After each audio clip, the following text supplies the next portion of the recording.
Parents et amis, avec Gilles Parent.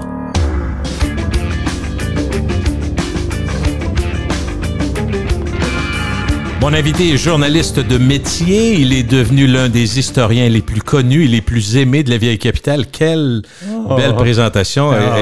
Beaucoup de pression quand même pour Denis Anger. Bonjour Denis, comment vas-tu? Salut Gilles, c'est toujours un plaisir d'être avec toi. Ça fait longtemps, on est des vieux potes. Ben, on est des vieux... de micro? Oui, de micro. 15-20 ans? Au minimum. Ça remonte à l'époque où j'étais probablement au début de la commission de la capitale nationale.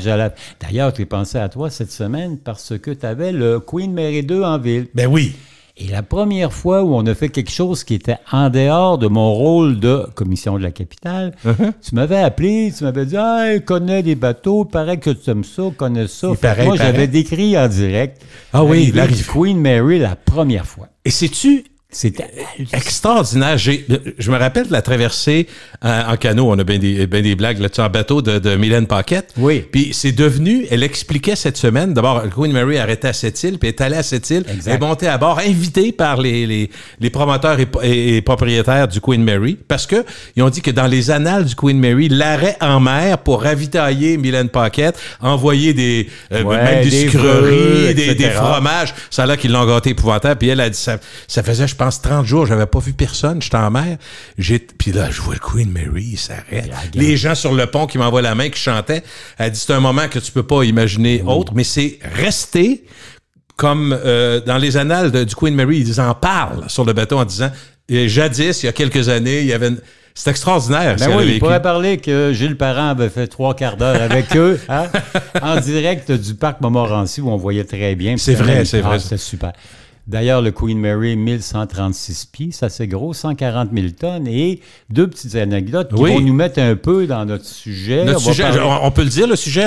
Les Français puis les Anglais. À Québec, dans le fond, ce qu'on fait, on va refaire l'histoire par plusieurs aspects liés à des influences. La culture, la langue, l'histoire, beaucoup la construction de la ville, la nourriture, notre façon de vivre. Oui, monsieur. Et je voulais juste te dire, tu ne seras pas l'invité parce que déjà des invités, mais j'ai un rôti français au four. Oh mon Dieu. Avec une sauce à l'anglaise. Ah ben oui, c'est sûr. Fait qu'on est dans le thème. Ah ben on est tu vas avoir des humeurs, pas des humeurs, mais des odeurs. C'est ça, ça commence à sentir ça bon. Me donnait l'appétit, hein, ouais. Gilles. Non, juste terminer mon truc sur le Queen Mary 2, il appartient à une compagnie qui s'appelle la Cunard. Donc, on parlait de Cunard. Vous savez que Cunard a été fondé par un Canadien, hein? Non, je ne savais pas. Samuel Cunard, c'est un type qui était basé non pas à Québec, mais à Halifax, à l'époque où Halifax et Québec étaient des villes très connectées. D'ailleurs, la Chambre de commerce de Québec avait été fondée en même temps par les gens de Halifax, quand même. Et pour ce qui est du côté plus français de la Cunard, ben, attends un peu, je m'en souviens plus. Enfin, ça n'a pas l'importance. Non, pas du tout. Mais Cunard, Québec, français, ben, la bouffe, etc. Donc, bienvenue Queen Mary 2. Queen Mary 2, d'ailleurs, ça fait hommage un peu à la reine d'Angleterre, la reine Mary. Il y en a eu plusieurs des Queen Mary. La première était nommée Bloody Mary. Ça, c'est dans un drink le soir. Marie la Sanglante, qui était la fille de Henri VIII, qui lui avait l'habitude de se débarrasser des femmes qui ne lui plaisaient plus. Là. Ça devait arriver plus vite que moins. Oui. Il y en a 3 sur 4 qui ont fini, la tête sur le bio. Mais donc, Mary, aussi la reine Mary, qui était en 1935, l'épouse du roi d'Angleterre, qui s'appelait George numéro 5. Et c'est assez curieux parce que lorsque les ventes Cunard, fondées par Samuel Cunard, venu du Canada, avaient proposé au roi d'appeler leur futur grand navire du nom de la reine la plus célèbre de l'histoire d'Angleterre. Eux, ils pensaient à Élisabeth. Hein? Ouais. Mais le roi a dit « Ah, vous voulez dire la reine Mary ?» Et par voie de conséquence, ben, le Queen Mary est devenu Queen Mary 1 à cause de ça, puis Queen Mary 2 à cause de ça. Mais voilà, des Anglais, des Français, il y en a plein dans notre histoire. On parle de l'histoire, on commence évidemment, comme nos cours d'histoire quand on était plus jeune.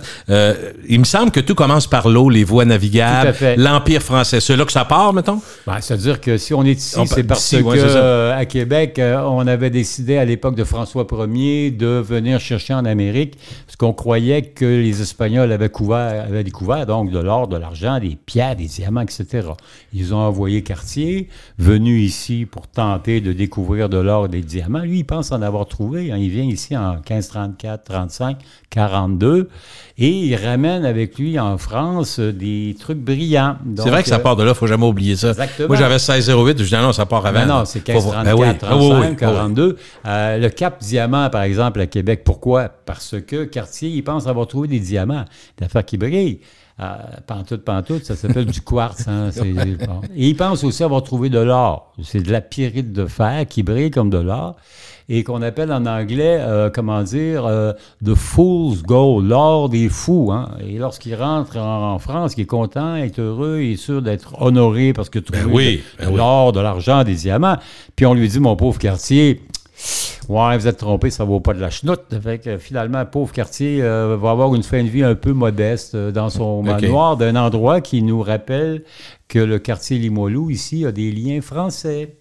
Parce que le manoir de Cartier, à côté de Saint-Malo, il s'appelle Limoilou. Voilà. OK. Eh oui, tout est dans tout. Cartier, Limoilou, on n'est pas loin ici de la rue Cartier, en l'honneur de Jacques Cartier, Limoilou, le Cartier. Donc, très rapidement, les Français vont arriver par la voie fluviale le long du Saint-Laurent. Mais quand Cartier, mettons, on revient un peu bredouille ou déçu, oui, tout à fait. Il y a un 50 ans avant que la ville de Québec soit fondée, mais on n'arrête pas de venir. C'est ça, je comprends? Ben, ou il y a un arrêt des... On vient pas beaucoup. On vient moins, beaucoup. C'est-à-dire qu'on va venir en 15, 35, 36, 42, 43, ce coin-là.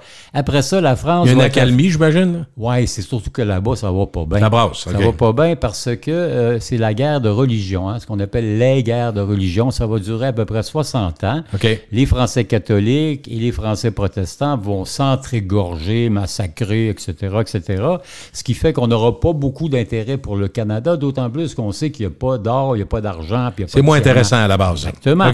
Il faut qu'on trouve quelque chose de nouveau, qui est payant. Et ce qui est nouveau payant, c'est ce que les gens portent sur leur tête, leur chef, les chapeaux de feutre.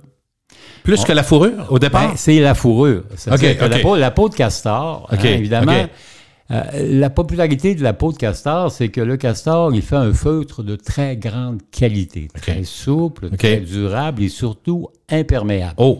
Les Français vont massacrer tout ce qu'il y a comme castor en Europe. Ils n'en ont plus. Soudainement, ils réalisent qu'ici, il n'y a pas d'or, il n'y a pas d'argent, pas de diamant, mais il y a des castors en abondance. Il y a de la faune en masse. Exactement. Il y a bien de la peau au Canada, c'est le cas de dire. Donc, avec l'aide des Premières Nations, notamment les Algonquins, les nomades, ils vont faire des fortunes ici et ça va amener notre ami Champlain, qui va se ramener au Canada. Et pendant toute la période française, le régime colonial français, 1608, 1763, hein, dans les faits, c'est 63, mais plutôt 1760 parce que... C'est Paris, c'est le traité de Paris? C'est le traité de Paris qui fait je me rappelle de petits bouts de mon histoire. Bon, Gilles, quand même.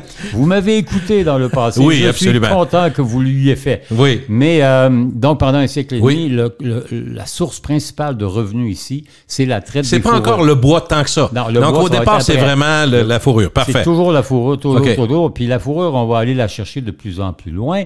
Puis ça explique qu'en prenant... L'arrière-pays? Exactement. Et voilà. En remontant le Saint-Laurent et remontant, en courant après les castors, parce que, évidemment, on les a toutes bouffés ici pour les exporter.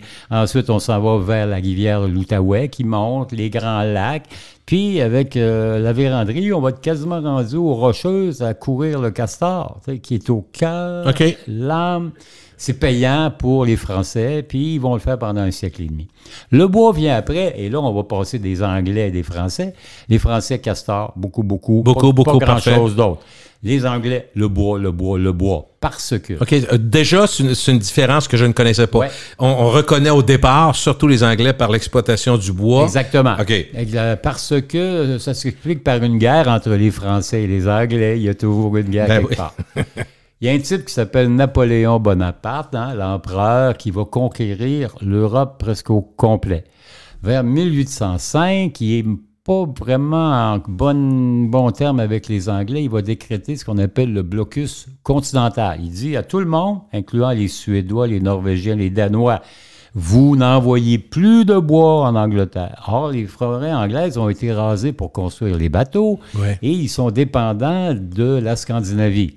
n'ayant plus d'approvisionnement scandinave, ils se disent « Ouais, je pense qu'on en a du bois quelque part au Canada. » Donc, à compter de 1802, 4, 5, on va développer de manière très systématique l'exploitation des forêts canadiennes, qui sont de belles forêts parce qu'elles sont vierges. Hein. Ici, à côté de Québec, là, notamment un endroit qui s'appelle le boisé de Téquinondé, qui est sur la promenade Samuel de Champlain. Il y a encore quelques-uns des forêts, des pins blancs. Des pins blancs qui font 150 pieds, là, 30 mètres de haut, dont on se sert essentiellement pour faire des vergues. Les vergues, c'est sur un voilier, le mât, les envergures où on accroche les voiles, on fait des vergues. Donc, tous ces ça prend un bois très durable, j'imagine? Ça prend un bois, assez de bonne qualité, très long. Hein? Les grands pins, ils font 150 pieds parce que les voiliers, à l'époque, c'est assez considérable. Donc, on va raser toutes nos forêts de pins blancs, puis on va raser tout ce qu'on a comme chêne. Donc, on va carrément mettre des coupes à blanc avant le temps. Mais Denis, quand les Anglais, par besoin, viennent ici pour ça, est-ce qu'ils se confrontent aux Français? Parce que où ils arrivent, puis ils prennent n'importe quel territoire, puis ils se mettent à couper. Ils sont les maîtres, hein, parce qu'ils nous ont battus lors de la détestable bataille des plaines d'Abraham. OK, ça, c'est vrai, ça sont chez eux. Mais revenons un peu. Donc, les Français, ils arrivent ici pendant 150 ans. Qu'est-ce qu'ils nous amènent? Ils nous amènent, la langue. Hein? Mais les langues, on parle un français qui est des Français. C'est-à-dire que lorsque Cartier arrive, lui, il vient de Saint-Malo. Il parle breton. Hein? Et son camarade commandant, il s'appelle Robert Val, qui vient de La Rochelle, qui parle rochelais. Donc, c'est des patois. Le français n'est pas encore une langue définie lorsque c'est premier. Je comprends. Bon, jusque vers... Est-ce qu'ils se comprennent entre eux? Ils se comprennent, moins vaille que vaille, puis souvent, ils font des signes? Ils font des signes. Il y en a un qui mange du beurre, l'autre, il mange de l'huile d'olive. Les gens du haut prennent du cochon. OK, on a déjà des différences. Très entre eux. On fait des découvertes. C'est pas juste la langue. Moi, j'avais dans la tête la langue. La langue, la manière de s'habiller, la manière de se nourrir et même la foi. C'est-à-dire que Cartier est un bon catholique, Robert Val est un bon protestant. Donc, il y a déjà pas mal de différences. Puis, il faut un grand moment avant que le français se normalise. Pendant tout le 17e siècle, 1620, 1630, vous lisez les textes, vous dites, pas les mêmes mots, ils n'écrivent pas pareil, pas même l'orthographe va se normaliser avec l'arrivée de l'Académie française, vraiment l'encyclopédie de Diderot, donc vers 1750. Donc ici, on parle plusieurs langues, dialectes, et ceux qui vont nous sauver la vie, qui vont nous permettre d'avoir un français impeccable, ce sont celles-là, ce sont les filles du roi. Ah oui? Ben oui. On arrive ici, puis vous avez en Nouvelle-France... Je pensais qu'il venait se marier. Il y avait ça aussi? Il parlait. Hein? Il avait appris à parler correctement. Il avait appris à bien parler. Hein? Dans de grandes écoles françaises? Donc privilégiées, entre guillemets? Ou... pas privilégiées, mais des hospices de bonnes sœurs qui parlaient bien à Paris. Rigoureuses. Et à Dieppe. Rigoureuses. OK, donc, je comprends. Ce sont souvent des filles qui sont des cadettes de famille. Tu sais, c'est pas l'aînée, elle n'a pas une grosse dot de se marier. Elle n'est pas la deuxième, elle n'a pas d'éducation. Elle est la troisième, elle est orpheline. Elle est recueillie par les bonnes sœurs. Va dans le Nouveau Monde, tu pourrais peut-être y trouver. Exactement. Voilà. Tu vas être une pupille du roi qui va te donner une dot et tu vas. Puis en plus, tu vas. En fait, à l'époque, elles amélioraient potentiellement leur sort. Oui, tout à fait. Plutôt que d'être une pauvre fille, petite main dans une manufacture de Paris ou pire encore, des mœurs dissolues. Ils s'en viennent en Nouvelle-France où on va leur garantir, c'est sûr, on va leur garantir un bon mari puis une bonne terre, etc. Parce que vous savez, au moment où les filles du roi arrivent à 1665-70, il y en a 800 qui vont arriver à peu près. Il y a une proportion, genre 6 jeunes célibataires pour une femme. Tu sais, ça veut dire que les filles ont l'embarras du choix. Hein. Quand ils arrivent ici, là, les premières filles du roi qui sont attendues par Marie de l'Incarnation, là, il y a Place Royale, il y a pas mal de jeunes hommes célibataires qui font la queue depuis longtemps, qui tapent du pied et piaffent d'impatience. Hein? Et ce qui est intéressant, c'est que les filles du roi, elles ont un droit de premier refus. Oh, OK. Ça, c'est rare, là, on est en 1670. C'est une importance donnée aux femmes quand même, pour l'époque, étonnant, avec nos yeux d'aujourd'hui. Exactement, mais pour l'époque, c'est étonnant. Ces femmes-là sont présentées à des jeunes célibataires. S'il lui plaît, mais ils ont droit à 1, 2, 3 essais. Hein? C'est-à-dire qu'on peut renoncer 2 fois. C'est comme au baseball, une prise, 2 prises, 3 prises, vous êtes retiré, renvoyé à Paris. Est-ce que ces jeunes-là, c'est des locaux ou il y en a qui sont des marins, qui sont des travailleurs? C'est des locaux. Des locaux, OK. Des locaux de 2 grandes famille. Une gang d'aventuriers qui veulent venir faire de la fortune dans le castor. Bien sûr. Deuxièmement, beaucoup d'anciens soldats d'un régiment qui s'appelle Carignan-Salière. Ah oui, Ces gens-là ont été envoyés quelques années avant pour mater les Iroquois, comme on disait à l'époque.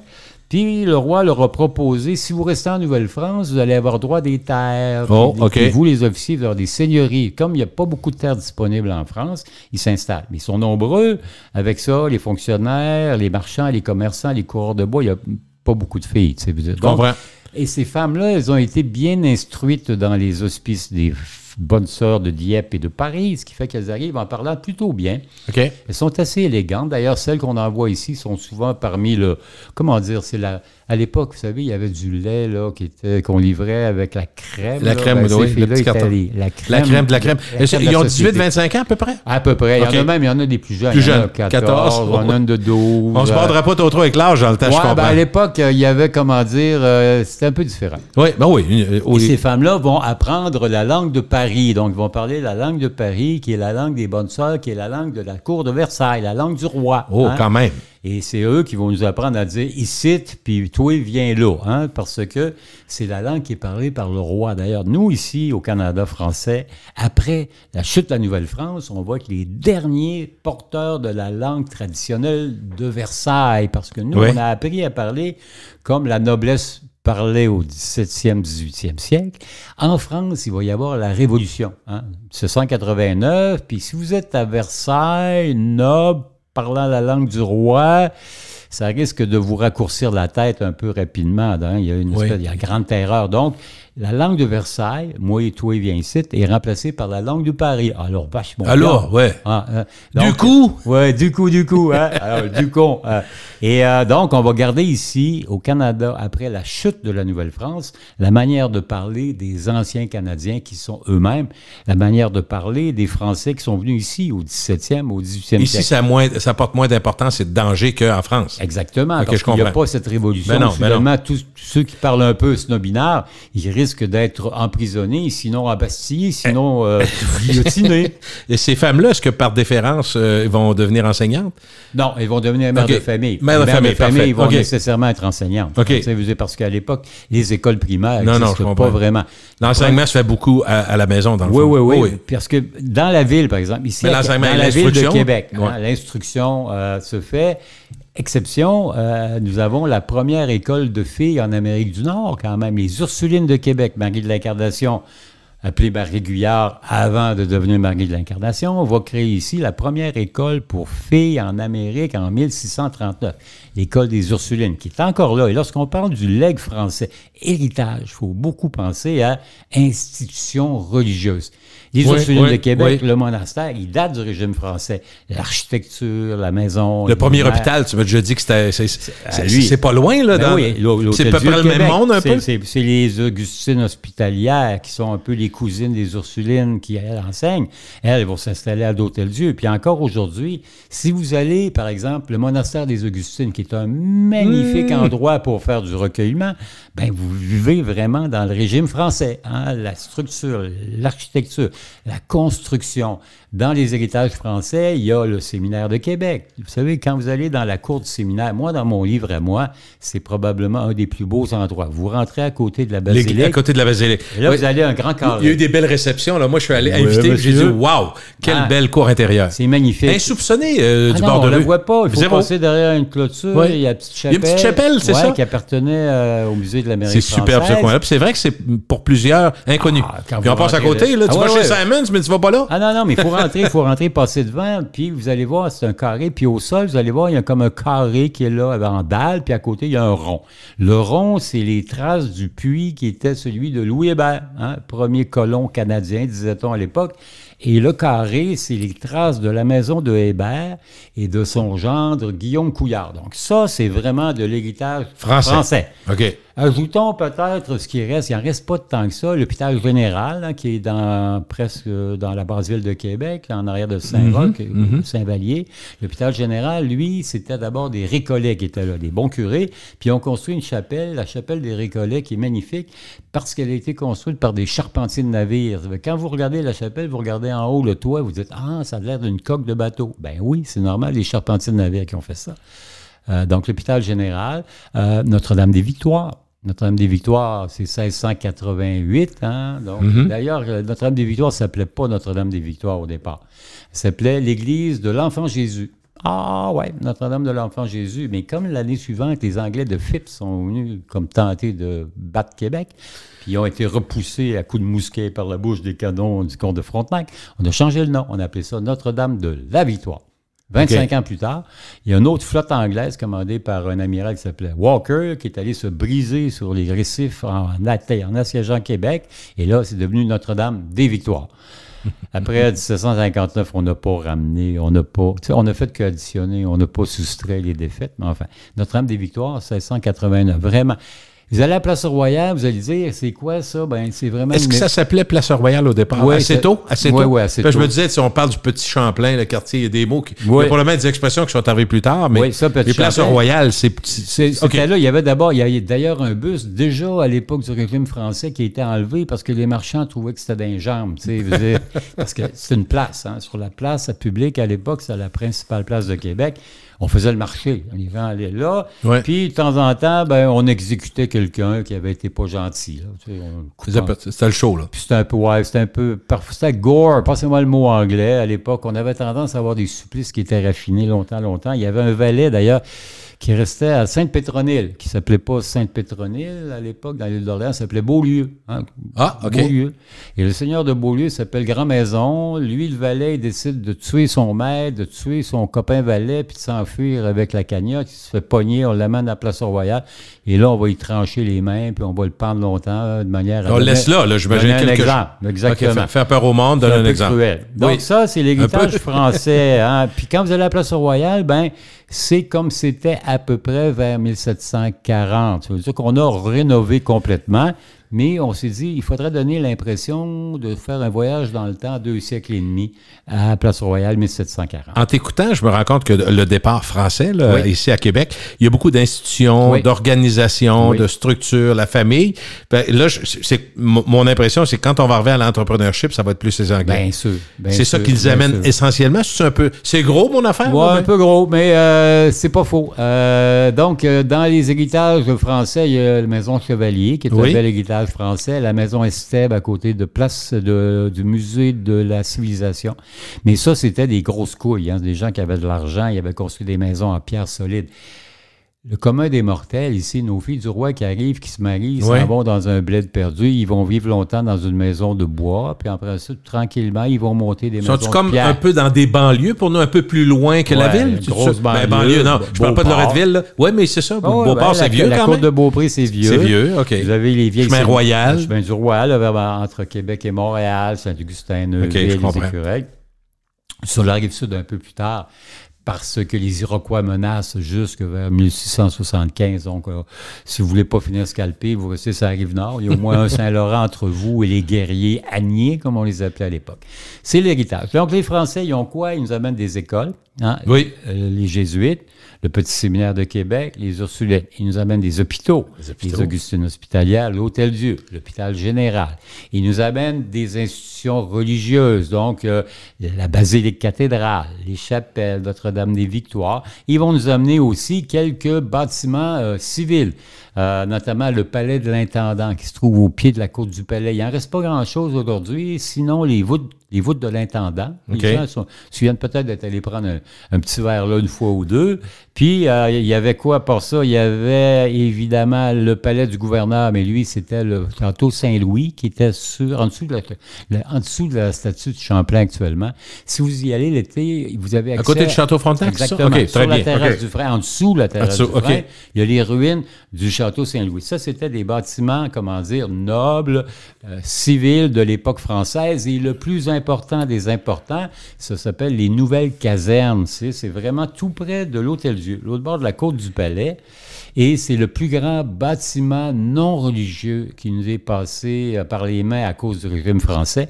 Il a été d'ailleurs conçu par un ingénieur né ici, Chose-Gros de Léry, qui va nous donner aussi une autre grosse patente, les fortifications de Québec. C'est quand même pas rien. Non, ça, c'est l'héritage français. Puis dans nos us et coutumes, dans notre façan d'être, c'est plus anglais ou? Non, c'est d'abord là-bas, eux autres, ils vont nous apprendre beaucoup la religion. Donc, tout ce qu'on a ici, Noël, le jour de l'an, Pâques, le carême, etc. C'est français. C'est l'héritage que les Français catholiques vont nous apporter. Et les Anglais qui sont déjà protestants, hein, le célibat des prêtres et autres petites choses comme ça, les bonnes sœurs, les religieuses qui sont partout dans notre histoire, c'est vrai. La communauté d'hommes et de femmes, c'est vraiment un héritage de la France catholique, des rois Louis XII, pas Louis XIV ou Louis XV. C'est ça, une manière de manger un peu. Ces gens-là arrivent ici, puis ils importent ce qu'ils mangeaient là-bas. Donc, nous sommes des amateurs de bon pain. Hein? Les Français Absolument. ont la base de pain. Ils vont rapidement devenir des gens du Nord plus que des gens du Sud. Donc, on va être plus cochon, beurre et tout ce que fromage. vous voulez. Et fromage. On va manger quoi? Des carottes. On va manger... les légumes racines, dans le fond, qui devaient pousser ici. Qui poussent ici, mais qu'on amène avec soi. OK, au départ, il n'y a pas de patates ici, j'imagine. Les patates, oui, les patates, ils viennent d'ici, pas là-bas. Hein. Là-bas, ils n'en ont pas. OK, c'est le contraire. Bon, les patates, ça vient du Pérou. Hein? OK, les pommes de terre. C'est le Pérou, comme vous dites. Non, mais ils vont vite apprendre des Premières Nations qui sont ici à manger d'autres choses, notamment ce qu'on appelle les trois sœurs, donc le blé d'Inde, le maïs, qui est au cœur de l'alimentation, non pas des humains, mais des bestiaux. Tu sais, en Nouvelle-France, là, le maïs, pas sûr, mais ça se mangeait. Ensuite, tout ce qui s'appelle les curcubicacées, les citrouilles, les courges, ça n'existe pas en Europe, ça. Mais les Premières Nations, eux autres... Exactement, parce que ça, c'est des trucs qui se gardent. Le maïs, c'est qui se garde pendant l'hiver. Les courges, séchées, les légumes racines, tu peux les garder pas de casse-mat nécessairement, mais dans des sous-sols, une cave. Ils mettent dans des gros pots, des gros pots en terre cuite, ils mettent ça là-dedans. Puis toutes les fèves, haricots. Avec là, les Français, ils trouvent que c'est pas pire, ils vont mélanger assez rapidement leurs habitudes alimentaires. Ils vont nous amener l'habitude aussi de prendre du vin. Ils aiment ça, le vin. Ils aiment ça, l'eau de vie, l'eau de feu. Hein? Puis ils haïssent pas la bière à tel point que Talon va tenter de lancer une brasserie ici, la brasserie Jean Talon. Donc c'est ça bouge pas trop. Ils sont alignés sur la cour française, la manière dont ils mangent. C'est assez classe. Quand vous êtes dans la bonne société de Québec, vous êtes M. Estève. À partir de quand on peut dire que Québec est plutôt indépendant du royaume? Rapidement. Une cinquantaine d'années, les Canadiens deviennent des Canadiens. Ils sont indépendants. Puis les Français qui viennent ici, ces maudits-là, ils n'obéissent pas. Ils sont indépendants parce qu'ils ont ici une capacité d'assumer qui ils sont bien plus que les paysans français. Ici, ils ont des terres. En France, il n'y en a pas beaucoup qui ont des terres. Ils ont des terres, des seigneuries qui sont il y a de l'espace ici. Donc. Oui, il y a de la place en masse. Il y en a encore aujourd'hui, imagine-toi dans le temps. On peut manger. On mange beaucoup en Nouvelle-France. Il n'y a pas de famine en Nouvelle-France parce qu'il y a tout ce qu'on a importé, les habitudes françaises. Et la faune aussi, des orignaux. Tu sais, quand tu parles des ours, tout ce qu'il y avait de bébites. Non, mais il y a capotent, eux autres, ils arrivent ici. Puis en France, la chasse est souvent réservée aux seigneurs. Donc, si vous êtes pogné dans une terre à tuer un élan, non pas un orignal, mais un élan ou un cerf, ben là, vous êtes marqué au fer rouge, vous êtes envoyé aux galères. Ici, vous avez le droit. Ici, vous avez le droit d'avoir un mousquet parce que vous êtes tenu de participer à des entraînements de la milice dans la seigneurie. En France, il n'y a pas un paysan qui a le droit d'avoir un mousquet. Vous avez le droit de pêcher. Tu me parles de liberté pour eux, dans le fond. Oui, mais eux autres, c'est non seulement la liberté, ils ont une terre, ils peuvent manger, ils mangent, ils n'ont pas faim. Ils mangent à leur faim. Les conditions sont assez rudes, on oublie d'en parler, mais il fait fret en maudit. Puis ils se les gèlent, c'est quoi de le dire. D'ailleurs, ils ont du bois pour chauffer, par contre? Ils ont du bois en masse. De toute façon, il faut qu'ils abattent du bois. Et d'ailleurs, anecdote, on va revenir sur les filles du roi. Donc, les premières filles du roi qui arrivent ici, on les choisit parmi les plus élégantes, les mieux instruites, etc. Et on les envoie en Nouvelle-France. Ils sont 38 la première année, puis 120 l'année suivante, etc. Les colons qui les attendent, qui ont hâte en maudit, ben, ils sont vite. Après un certain temps, après un an, ils se plaignent. Ils trouvent que les femmes qu'on leur a envoyées sont trop menues et trop délicates pour faire les travaux de colonisation parce qu'il faut déboiser. Ça manque de muscles. Essoucher, c'est ça. Fait qu'ils vont demander à une femme qui s'appelle Anne Gagné, qui est l'épouse. D'ailleurs, la rue Sainte-Anne à Québec, c'est en l'honneur de Anne Gagné parce qu'elle est mariée avec un monsieur qui s'appelle Jean Bourdon. La rue Saint-Jean, Jean Bourdon. Mais lui, c'est le gars qui a fait les premières cartes de Québec. Les premières cartes de Québec, les noms de rues, c'est lui qui les a donnés. Sainte-Anne, c'est en l'honneur de sa femme. Elle est renvoyée en France l'année suivante pour aller surveiller l'embarquement du nouveau, convoi de filles du roi, pour s'assurer que les filles choisies soient un peu plus, solidement costaude construite. un peu? Solidement construite. OK. Hein, capable de porter bien des enfants, puis capable d'aider aussi aux travaux de défrichage. Fait que ça, c'est le régime français. Fait qu'il nous donne une langue, une religion, des institutions, éducation, soins de santé, évidemment gouvernement, et ils vont nous donner une manière de manger, des célébrations à avoir, la plantation du mai, le retour du printemps, etc. Et ils vont, s'acclimater ici en important notamment des dons des Premières Nations. Les Premières Nations, ici, là, c'est des Algonquins, ils sont super gentils, mais ils vont nous apprendre 2-3 affaires à ne pas se les geler. J'évoquais tantôt qu'au début, ça se gèle les pouces, les mains, ça coupe partout. Là, on s'ampute parce qu'il y a plein de monde qui les gèle. Donc, ils vont nous apprendre les moufles, les mitaines, surtout les mocassins. Ils vont nous apprendre à nous vêtir mieux, se protéger contre l'hiver. Les loutres et les castors devaient contribuer à ça. Les pelisses, là, le truc retourné. Fait qu'ils vont nous apprendre à mieux nous vêtir pour survivre à l'hiver. Ils vont nous apprendre aussi à se déplacer l'hiver grâce à leurs inventions. Les raquettes, le toboggan, ce qu'on appelait pseudo-traîneau, probablement. Ce qu'on appelait la traîne sauvage à l'époque, là, il y a bien longtemps. Le canot d'écorce, le rabasca. Ils vont nous apprendre tout ça. Et grâce à la fusion de l'alimentation, la nourriture, les connaissances françaises, les vêtements et les connaissances, on va créer ici le canadien qui, dès 1720, est plus trop un Français. Les Français qui arrivent de France un peu péteux, là. OK. Ils trouvent que, ciel d'Afrique, ces gens-là sont pas comme nous, sont pas soumis. Ça, c'est le legs français. Donc, des esprits indépendants qui s'en sacrent un peu, qui ont, à l'endroit des gouvernements, une attitude moins soumise que bien d'autres. Hein? Et ça va rester jusqu'à encore aujourd'hui. Les Québécois... ils changent vite d'amour. C'est pas des gens qui sont si fidèles que ça à leurs habitudes électorales. On n'est pas dans l'West Island de Montréal où ils vont voter pareil pendant 100 000 générations. Ça, c'est un peu la différence lorsque les Anglais arrivent. Mais les Anglais, ils parlent la langue anglaise. Mais c'est quoi l'étincelle qui fait que les Anglais, c'est parce qu'ils manquent de territoire, outre le bois, là? Ils viennent pour le bois. Ils viennent pour le bois, surtout quand ils décident de venir attaquer et de venir s'installer. Oui, ils viennent il y en a 3 ou 4 vagues qui vont venir. Okay. On dit les Anglais, mais c'est pas vraiment les Anglais. Bon. La Grande-Bretagne, le Royaume-Uni. Le Royaume-Uni de Grande-Bretagne et d'Irlande du Nord. C'est son nom, actuellement. Roi Charles III. C'est pas rien que l'Angleterre. L'Angleterre est une partie importante. L'Angleterre, c'est autour de Londres. Hein. C'est Sheffield, c'est York, c'est Lancaster. C'est vraiment la vieille tradition anglo-saxonne. Il y a aussi le pays de Galles. Les Gallois, c'est pas tout à fait des Anglais. Ils parlent pas la même langue. Ils n'aiment pas beaucoup les Anglais non plus. C'est des Irlandais, beaucoup, qui eux autres n'aiment pas pantoute les Anglais. Puis en haut, c'est des Écossais, qui eux aussi n'aiment pas pantoute les Anglais.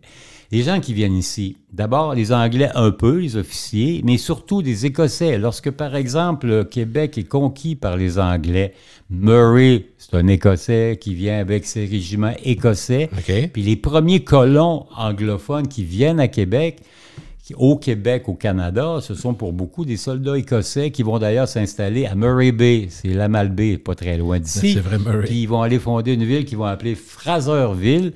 Ça, c'est Rivière-du-Loup. Hein? Ils vont s'installer des concessions, puis il va y avoir des Écossais. Okay. Ces Écossais-là vont être, séduits par les belles Canadiennes, puis finalement, ils vont rapidement être assimilés. Première vague. On parle anglais auprès du gouverneur, mais pas beaucoup plus. Okay. Ce qui va les aider beaucoup, c'est la défaite des Anglais lors de la guerre américaine, la guerre de l'indépendance américaine, ce qu'on a appelé les loyalistes, hein, c'est-à-dire des Américains d'origine britannique qui sont chassés des États-Unis parce qu'ils ont pris le parti du roi d'Angleterre et pas celui de George Washington et des révolutionnaires. Okay. Il y en a des milliers qui vont être chassés, qui vont s'installer en Nouvelle-Écosse, qui vont s'installer au Nouveau-Brunswick, qui vont s'installer ici, là, ce qu'on appelle les Eastern Townships, dans le coin de Inverness, Sherbrooke. C'est tous des Anglais, des Américains. Ils vont aller beaucoup en Ontario, les orangistes, puis ils vont s'installer aux commandes de l'État ici. Donc, vous avez quoi? des Écossais qui sont vite, subjugués par les belles Canadiennes. Vous avez des Américains fidèles au roi qui viennent ici, qui sont plus catholiques que le pape. Donc, ils sont vraiment ultra-royalistes. Un bel exemple, c'est un gars qui s'appelle Jonathan Sewell, qui est le premier juge en chef de la cour du Bas-Canada, dont la maison se trouve à côté du cercle de garnison. Belle grosse maison. Mm-hmm. Lui, c'est un anti-canadien français. Lui, c'est que les catholiques, c'est des méchants, etc. Ensuite de ça, vous allez avoir pas mal des Écossais qui viennent, parce que les Écossais, ils ont perdu pas mal de leurs biens en Écosse. Les Anglais ont vaincu les Écossais, ils ont conquis leur pays, et les Écossais, ils sont souvent contraints de servir dans les armées de Sa Majesté, le roi d'Angleterre. Et ils n'ont plus accès à la propriété. Donc, souvent, les premiers qui viennent ici, qui vont s'installer, qui vont... Par exemple, Alexander Mackenzie, là, qui va découvrir le fleuve qui porte son nom, c'est un Écossais. Les Simon à Québec, c'est des Écossais. Les Price, c'est des Écossais. C'est beaucoup des Écossais qui viennent dans les colonies parce qu'ils ont plus de chances de faire carrière là qu'ils en ont en Angleterre. Parce qu'en Angleterre, c'est les Anglais qui contrôlent. Les Anglais, c'est pas des Écossais, c'est pas des Gallois, c'est pas des Irlandais. Donc, eux, ils viennent beaucoup ici. Pour faire fortune, pour développer quelque chose, pour entrepreneur dans Il n'y a pas de perspective avec Glasgow, il n'y a pas de perspective à Édimbourg parce que les Anglais occupent tous les postes importants. Donc, pourquoi ils s'en vont en colonie, puis ils vont faire de grandes carrières. Puis ils font ça au Canada, mais ils font ça dans toutes les colonies. En Australie, en Nouvelle-Zélande, en Afrique du Sud, c'est beaucoup des Écossais. Et ensuite, ce sera les Irlandais. Les Irlandais, ils sont chassés, ils crèvent de faim en Irlande à cause de la maladie de la pomme de terre, la grande famine, et ils viennent ici nombreux. Donc, les gens qui parlent anglais à Québec, lorsque Québec, en 1850, est une ville à 40% anglophone, bien, l'immense majorité, ce sont quoi? Des loyalistes américains venus ici. Déracinés de New York, de Boston, des Écossais qui viennent tenter de faire fortune en Amérique, des Irlandais qui crèvent de faim, puis quelques Anglais. Ça explique pourquoi à Québec, vous avez... Pas tant de Londoniens, dans le fond, quand on y pense. C'est ça que... C'est normal. Ben oui, vous êtes à Londres, vous êtes près du roi, vous faites des affaires, business, vous vous appelez Lloyd et vous êtes un assureur. Ben, aller à Québec, ça ne me tente pas vraiment. Les gens ça prend une motivation qu'eux autres n'avaient pas, par exemple, dans les grandes villes. Comme aujourd'hui. Ouais. C'est-à-dire, les gens qui émigrent, c'est pas parce qu'ils sont heureux chez eux, pleins comme des boudins. C'est pas des milliardaires indiens ou indiens qui viennent au Canada. C'est des gens qui ont faim. Pour l'opportunité, pour la sécurité, il y a plein de raisons qui sont encore vraies aujourd'hui. Pour donner à tes enfants une chance de prospérer davantage. Donc, ces gens-là, ils sont à Québec, puis ils vont marquer la ville de leur propre contribution. On pense notamment à Holy Trinity, qui est une église, Chalmers Wesley, il y a plein d'églises. Ce qui est le fun, c'est que quand ils arrivent, eux autres, les anglophones, comme ils sont écossais, ils vont construire une église presbytérienne, St. Andrews. Comme ils sont anglicans, ils vont construire une cathédrale anglicane, Holy Trinity. Comme ils sont méthodistes, ils vont construire Chalmers Wesley. Puis au lieu d'avoir que des catholiques partout, on va avoir plein de clochers qui vont apparaître dans la ville avec des dominations confessionnelles différentes. Mais dis-moi, est-ce qu'ils faisaient nécessairement leur propre chose tout en regardant ce que les Français avaient laissé? Oui. Ou des fois, ils détruisaient ce que les Français avaient laissé? Pas vraiment. Okay. Mais il y avait une forme de respect ou je sais pas? Je pense qu'il y avait une forme d'adaptation mutuelle. C'est-à-dire que lorsqu'ils arrivent ici, les premiers sont un peu méprisants, mais ils réalisent vite, à cause de la Révolution américaine, qu'ils doivent se faire des amis des Canadiens français catholiques. Donc, en 1774, ça tombe bien, c'est l'anniversaire, 250 ans, l'Acte de Québec, où le gouvernement britannique reconnaît le droit de parler français, d'être catholique, d'avoir nos institutions, notamment ce qu'on appelle le droit de Paris. Vous savez qu'encore aujourd'hui, il y a deux droits. Hein? Il y a le droit civil français au Québec, puis il y a le common law britannique. C'est vrai. Donc, on vit un peu dans les deux. Tous les avocats qui nous écoutent aujourd'hui le savent maintenant. C'est un héritage. Qu'on disait qu'il y a un et l'autre. C'est vrai que c'est majeur en termes de droit. C'est assez important là, que vous avez deux modes de loi. Les Français, c'est plus codifié. Hein? C'est vraiment la loi précis, écrit. Mais en France, il n'y a qu'une. Il n'y a que ça. Il y a le Code Napoléon, le Code civil. Exactement. Et nous, c'est une version du Code Napoléon. En Angleterre, c'est le common law. Il n'y a pas de loi écrite. Il n'y a pas de constitution en Angleterre, mais il y a l'habitude. Hein? Il y a les comment dire, les précédents. Okay. Hein, il y a un jugement, puis on l'a condamné à tabac. Dans l'arrêt de Sa Majesté la Reine contre machin truc, on est arrivé à ça. Donc, il y a le Code civil, j'ai parlé de la construction des églises de dénominations diverses, et une réforme architecturale. On va importer ici des architectures qui sont plus celles des pays du Nord, donc la Grande-Bretagne en est un. Exemple, en Nouvelle-France, on construit d'abord en bois.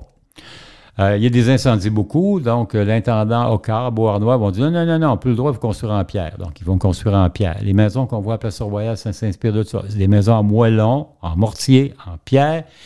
Plusieurs ont traversé les années quand on y pense quand même. Ils sont encore là. C'est ça, je te dis. Un peu rénové de temps en temps, mais quand même. Sur la rue Saint-Vallier, il y a ce qu'on appelle la petite Maison Blanche qui appartenait à la famille de la Chenée, qui était une des grandes familles. C'est la plus vieille maison de Québec. C'est vraiment typique. C'est une maison en pierre, mortier, des murs coupe-feu, un plafond, un toit assez incliné. Et ça va durer. C'est ce qu'on appelle la maison canadienne, la maison québécoise. Tous les villages du Québec, vous allez faire le tour de l'Orléans. D'inspiration anglaise. Non, c'est français. Pareil, OK. Tous les Français. Ça, c'est vraiment, là, quand vous allez... Parce que quand tu parlais de pierre, là, je me suis mêlé. Non, en pierre. Les Anglais, ils ne construisent pas en pierre. Ils construisent en briques. Vous, ici, mon ami, là, OK, c'est correct. Vous construisez quoi ici? C'est en briques. Oui, c'est en briques. Les Écossais, quand vous allez à Édimbourg, vous allez à Glasgow, vous allez dans le Nord, vous allez voir que c'est de la brique partout. Quand vous allez à Londres, c'est de la brique. Les pays du Nord, vous allez même en Flandre, vous allez à côté de Bruxelles, c'est tout en brique. Hein? Le Nord est en brique, le Sud est en pierre. En France, pas en Gaspésie, en Bretagne, c'est des maisons de pierre. La brique, il n'y en a pas tant que ça. Ici, ils vont construire en pierre, moellon, en pierre, puis finalement en pierre taillée, les Français.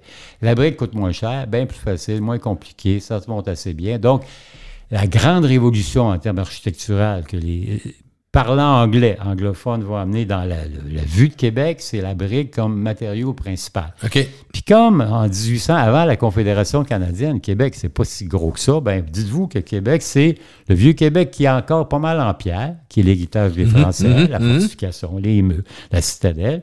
Vous avez le quartier Saint-Jean-Baptiste qui commence à être un peu en brique parce qu'on commence à avoir l'influence. Il est d'abord en bois. Il va tellement être rasé de fois par des incendies qu'on va reconstruire finalement en briques. Vous êtes ici dans Montcalm, c'est en briques. Vous descendez dans Saint-Roch. Ils sont d'abord en bois, rasés par l'incendie, reconstruits en briques. Je pense aux manufactures, justement, sur l'ancien boulevard Charest. Boulevard Charest existe encore, mais c'est la brique partout. Hein, la Corset, c'est toute la brique. C'est de la brique. La Dominion Corset, aujourd'hui, quand vous allez dans le parc industriel Saint-Malo, l'ancien Général Electric, c'est en brique parce que c'est un matériau durable, pas très cher à produire, puis qu'on produit en abondance ici, notamment. C'est ça, je me demandais, la brique est faite ici. Dans le coin de Beauport, il y avait des briqueteries.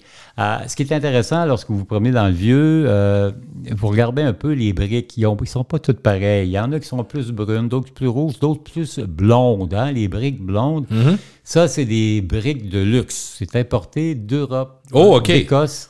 Et lorsque vous êtes, par exemple, il y a une maison magnifique qui est sur... C'est un noble ou, j'imagine, pour avoir riche. Riche, OK. Une maison qu'on appelle la maison McIlvray, qui est sur la rue d'Auteuil. Vous allez voir en avant, c'est briques blondes, comme jaunes. C'est de la brique qui est importée d'Écosse et on s'en sert notamment pour lester les bateaux. Hein? Quand on amène les bateaux ici pour aller chercher le bois, bien, il faut mettre quelque chose dans le fond. Donc, on met des briques et on les amène ici puis on les vend à gros prix. Puis les gens, ils sont un peu trichards. Donc, ils mettent la façade en briques jaunes, les côtés en briques bruns, puis à l'arrière, en briques chipose. Non, pas avec la tôle. Pas de la tôle, là, mais plus tard. C'est la brique. Donc, construction de briques, le style d'architecture un peu. Il en reste pas beaucoup des trucs qu'on peut dire anglais, là. J'ai évoqué tantôt l'église Holy Trinity, l'église St. Andrews. C'est vrai. Ensuite, vous avez sur le boulevard Champlain, l'ancien immeuble de la douane, c'est la garde côtière. Ça date, c'est un style Régence qui date de 1830 à peu près, c'est très anglais. Très rapidement, on va commencer ici à développer un style qu'on va appeler château, le style château, qui est un style canadien, canadien, pas français, mais canadien. L'architecte du Parlement, par exemple, il va s'inspirer des Tuileries à Paris, puis des châteaux de la Loire pour créer quoi? L'hôtel du Parlement, qui a l'air d'un château, le manège militaire, qui a l'air d'un château, puis ça va devenir quoi? Ça va devenir le château Frontenac, qui est dans le même esprit, la garde du Palais, dans le même esprit. C'est un style propre à Québec. C'est pas les pires influences quand même, là? On aurait pu faire pire, hein? On aurait pu faire du bungalow. Ça, on en a fait en masse. Mais c'est vraiment quelque chose qui est propre à ici. C'est-à-dire que vous voyez, allez ailleurs, vous n'en voyez pas tant que ça, des styles châteaux. Château Laurier, peut-être à Ottawa, puis Château Lac-Louise, peut-être parce que c'est la compagnie. La même compagnie, oui, c'est ça. Oui. Mais ici, on a développé ce style-là. On va reconstruire les portes, hein, la porte Saint-Jean, la porte Saint-Louis, la porte Kent, dans le style château. On va donner à Québec une espèce de look médiéval, un peu trompeur, mais qui est tellement charmant. Ça, c'est vraiment la fin du 19e siècle. Et là, c'est plus français, c'est plus anglais, c'est canadien. Okay. Et ça, c'est vraiment ce dans quoi on vit maintenant. C'est notre héritage. Évidemment, les Anglais, ils nous amènent quoi? On évoquait tantôt la bouffe, hein? Bon, la dinde farcie avec des atokas. La dinde passe toujours, les atokas farcis avec des fruits confits pas sûrs. Le plum pudding, le gâteau aux fruits, ça, c'est carrément des importations. Les déjeuners plus gras, c'est-à-dire plus salés, ça n'existait pas en France. Même aujourd'hui, c'est dur. Non, ben, vous êtes pogné avec une baguette. Oui, une baguette ou un... les croissants, Marc, c'est une marque italienne et française, surtout française. C'est quand même bon. Oui. Ben, le croissant, c'est d'abord viennois. Hein? C'est une pâtisserie qui avait été développée à Vienne. Et vous savez pourquoi on appelle ça un croissant? Une viennoiserie, dans le fond, de tout ça? Une viennoiserie, ben oui, pensez un peu. Le feuilleté léger, là. J'ai jamais pensé au lien Vienne. Pour nous, ça vient de l'Autriche. Ça vient de l'Autriche, ça vient de Vienne. Les viennoiseries, la Vienne. Et ça s'appelle un croissant pour la raison suivante. En 1683, c'est quand même assez tard, les Ottomans, les Turcs, vont faire le siège de Vienne. Ils vont assiéger la ville. OK? Finalement, les Viennois vont repousser les assiégeants avec de lourdes pertes grâce à l'arrivée des Polonais. Les Polonais vont le sauver le cul. Le roi, il s'appelle Jean Sobieski. Il va charger les Ottomans, il va les chasser. Et en l'honneur de cette victoire, les Viennois sont contents, donc ils vont modifier une de leurs pâtisseries traditionnelles. Il va lui donner la forme d'un croissant, parce que le croissant, c'est l'image des Ottomans. Donc, pour célébrer la victoire des Autrichiens viennois sur les Ottomans musulmans, le croissant, ils vont inventer cette pâtisserie-là, qui est aujourd'hui... Qui traverse le temps comme ça le monde. Partout. Exactement, puis qui est arrivé ici quand même assez tard, parce qu'on n'avait pas ici le croissant avant, je vous dirais... Peut-être un siècle, hein. Vous savez, le Canada français, là, on avait nos habitudes, puis on était pas mal collés dessus. Fait que déjà qu'on prenne le petit déjeuner des Anglais, le breakfast, avec du bacon. Mais ça, on l'a adopté, bacon et œufs, ça doit faire un bout de temps. Au début, on se méfiait un peu, on trouvait ça un peu cochon, là. Puis finalement, hein, vous savez, l'odeur du bacon qui grille. C'est dans les 5 odeurs les plus aimées au monde, le bacon. Et le café en est un autre. Café, bacon, moi, de mémoire. Que l'oignon qui blondit dans l'huile d'olive, je trouve que ça sent pas mauvais. Pas mauvais du tout. Hein? Et je vous dirais que quand je passe devant chez moi, je demeure dans la côte de la montagne, il y a un endroit qui s'appelle Mary Popcorn. Là. C'est fou, hein? Ça sent pas mauvais. Les autres, ils ont compris que la porte est ouverte toujours. My God. Même s'il fait -7, c'est ouvert parce qu'il faut que ça sente. Ben oui, c'est effroyable. C'est vraiment gagné par le cœur. C'est drôle parce que je t'entends depuis le début du balado, puis j'ai eu une rencontre il y a une couple d'années extraordinaire avec des Américains avec qui je jasais avec mon anglais de Loretteville, fait que c'était un peu carré. Mais il me disait, je pense que vous avez oublié ou que vous avez occulté les richesses que vous avez à Québec pour des Nord-Américains. Il dit, nous, on vient pas juste pour voir les murs puis voir les pavés, on vient parce que tout a commencé ici. C'est vrai. C'est vrai qu'on l'oublie. Nous autres, on dit ça, ça les autobus, c'est ici, puis c'est plein de préoccupations, puis on est content du vélo, puis le château Frontenac, tout ça reste vrai. Mais les autres, ils ont dit, des gens qui ont un intérêt, mais qui disent, mais oubliez pas, nous, on est content de venir voir les murs, de voir Place Royale, de voir ça. Il dit, l'Amérique du Nord, ça commence ici. Ben oui, mais c'est vrai qu'on oublie ça. De Québec, on a conquis un empire qui s'étendait des brumes de Terre-Neuve au bayou de la Louisiane. C'était quand même pas rien, c'est ça. Puis aujourd'hui, plus ou moins 15-18 millions de Nord-Américains qui ont des racines qui viennent de Québec, du Québec. Tu sais. Il y a une certaine époque, le maire de Los Angeles, c'était le frère du maire de Montréal. Tu sais. Le premier candidat républicain à la présidence, il s'appelait pas Trump, il s'appelait, comment il s'appelait donc? Frémont. Et lui, c'était un type dont les racines étaient de Québec, John Frémont. Le premier commandant des régiments du Sud s'appelait Beauregard à la bataille de Bull Run. On est partout, on était partout, on a été des découvreurs, des découvreurs de continents. Et c'est un peu triste parce que pendant des générations, les Québécois francophones catholiques ont été considérés comme une race inférieure, alors que dans les faits, ils sont les descendants de géants et nous sommes les descendants de géants. Et cette ville-ci est un théâtre, c'est vraiment un musée en soi, hein, ça raconte l'histoire. C'est sûr qu'il y a des prix à payer, c'est compliqué. Puis aujourd'hui, il y a des gens, tu sais, on le dit d'une façon, avec un raccourci intellectuel qu'on entend de plus en plus. Alors, ce serait bien plus simple, tout le monde parle anglais. Dans le fond, il y a bien des Anglais au Canada qui pensent ça. Mais on a le droit aussi de se dire, on est fondateur, attention, allô? Ben, regarde, on pourrait peut-être raconter à ces gens-là que, alors que leurs ancêtres tentaient de cultiver des patates en Irlande, nous, on découvrait l'Amérique, on conquérait d'immenses territoires, on créait ici une civilisation, on crée ici des soins de santé parmi les meilleurs au monde. Il suffit d'aller aux États-Unis puis réaliser comment leur système de santé, leur système d'éducation fonctionne. C'est sûr que si vous êtes blanc, riche, prospère, millionnaire, ça va bien. Tout va bien, oui. Mais c'est 0,1% de la population. Si vous avez le malheur de naître noir, pauvre, vous êtes dans la misère toute votre vie. Ici, on a une solidarité des gens du Nord qui nous fait honneur. C'est sûr que des fois, on trouve ça bien effrayant de voir des sans-abri, des gens comme ça. Non, c'est pas parfait. Mais il n'y a pas grand place dans le monde où c'est parfait. Non, il n'y a pas. Aller à San Francisco, qui est une ville magnifique, bien aujourd'hui, c'est devenu la capitale du fentanyl au monde. Aller à Vancouver, qui est une super. Je suis allé, mais écoute, par moment, des endroits fantastiques, superbes, on n'osait pas y aller. Ben, regardez il y a des squares là, de San Francisco. Market Street, c'est la grande rue devant le magnifique hôtel de ville. C'est plate à dire, mais c'est peut-être peur. Allez pas là le soir, là, tu sais. Puis même le jour, vous êtes sentez pas bien. Donc ici, on est quand même des héritiers d'une assez belle, un bon mix entre la culture classique française, qualité, l'originalité, puis surtout le fait que les Anglais et même leurs cousins irlandais, puis écossais, puis gallois sont des pragmatiques. Hein. Nous, les Français, sont des théoriques, les Anglais sont des pragmatiques. J'évoquais tantôt le Code civil, tout est codifié.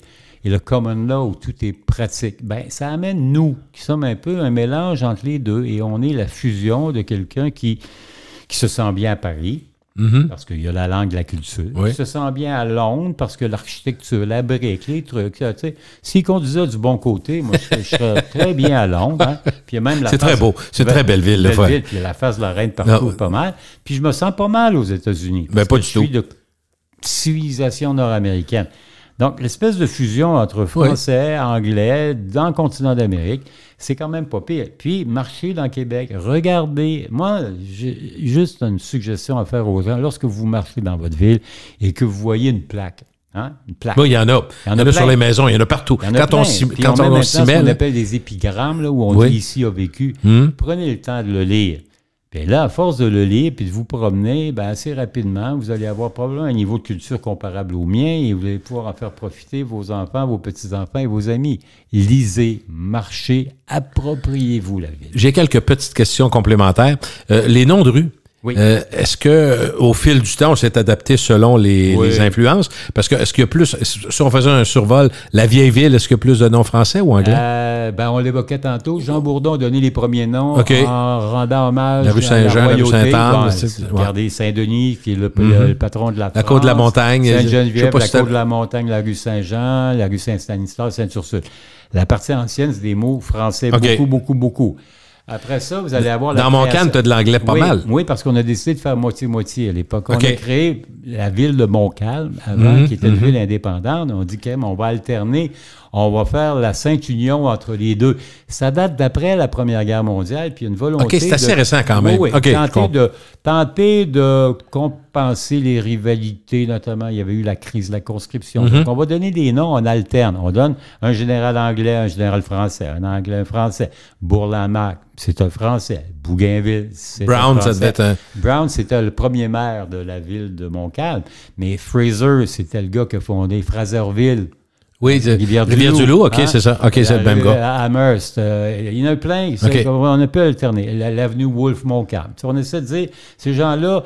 Même ça représente l'évolution de Québec aussi. Oui, on essaie de faire une espèce de fusion en disant tout va bien pour le mieux. Mais les noms de rues anglais, il y a ce coin-là. Il n'y en a pas tant. Il n'y en a pas tant. Il n'y en a pas beaucoup ailleurs. Tu as la rue Scott, quand même. C'est un petit peu... Mais la présence française ici, elle est importante. Évidemment, vous avez les villas qui sont le long de du chemin Saint-Louis. Là, souvent, c'est des noms anglais. Par exemple, Cataraqui, le domaine Cataraqui a été fondé par un type qui venait de Kingston. Or, le nom ancien de Kingston qui avait été établi par Frontenac, c'était le fort Cataraqui. Sauf que les Anglais, ils ne prononcent pas Cataraqui. Ils prononcent Cataraqui. Cataraqui. Fait que quand il y a un Français qui parle tu vas aller manger au domaine Cataraqui, il se dit c'est peut-être le domaine Cataraqui. Mais enfin, on sait à peu près ce que c'est. La villa de Richmond, il y avait plein de ce nom de ces villas, Spencer Grave. Il y avait plein de ces endroits-là qui ont d'abord porté des noms français, Coulonges, qui est devenu ensuite un nom anglais, Spencer Wood, puis qui est redevenu un nom français, Coulonges. Question, juste parce qu'il m'a bien en tête, tout ce qui s'appelle meubles, ameublement, vaisselle, et est-ce que c'est plus anglais ou français ce qu'on a? Le fancy est plus anglais. OK. Parce que je pense aux petites tasses de thé et tout ça, là, que nos parents avaient, parce que c'était les cadeaux de mariage, souvent. Tous les enfants qui nous entendent, qui ont 40, 50, 60 ans, en ont eu de leurs parents, on a eu un leg. Il y avait le trousseau. Oui, c'est ça. C'est anglais, ça, hein? Plutôt. C'est anglais beaucoup, parce que les Canadiens d'avant 1760, ils vivent chichement. Il n'y a pas vraiment... On mange dans des assiettes en bois, des écuelles en étain. Vous savez, la grande... Joseph Arthur, là. Oui, c'est ça. Une tasse, puis c'est assez. Ça va, on peut manger avec. Des gobelets en étain, c'est probablement ce qu'il y a de mieux.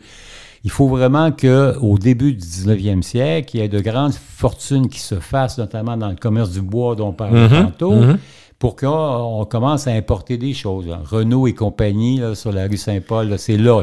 Ils font venir la belle vaisselle. Ça, c'est de tradition britannique.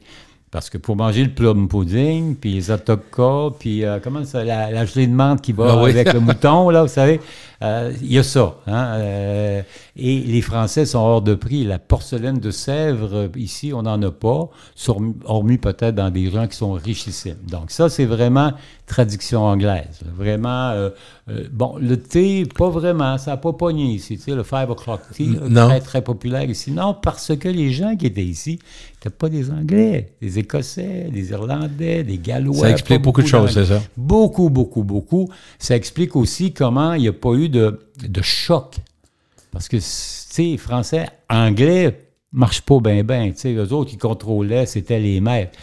Les Écossais aimaient bien les Canadiens français, qui leur rendaient bien, les Irlandais. Tu sais, il y a combien de Québécois qui ont des racines irlandaises? Gilles, vous et moi, là, fouillons dans nos arbres généalogiques, puis il y a une chance sur 5 qu'on ait un ou 2 ou 3 ou 4 Irlandais partout.